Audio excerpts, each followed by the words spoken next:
রাধা রাধা।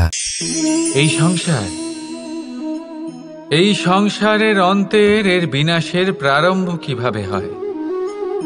কোনো যোগের মাধ্যমে, কোনো ভয়ানক অসুরের আগমনে, নাকি প্রকৃতির রাগের কারণে?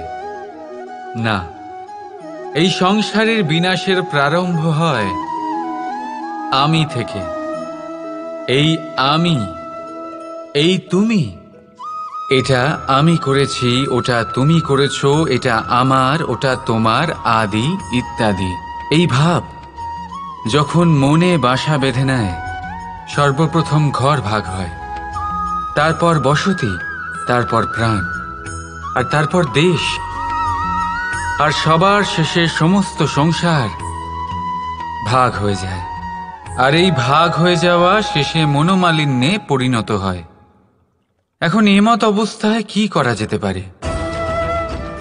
কিভাবে বাঁচা যায় এই পরিস্থিতির থেকে?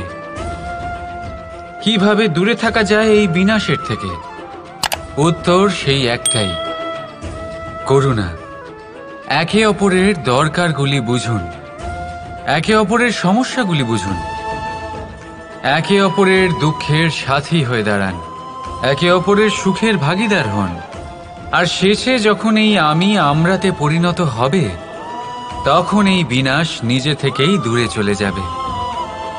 তাহলে আমরাতে বিশ্বাস করতে শিখুন, আর আমার সাথে ভালোবেসে বলুন, রাধা রাধা।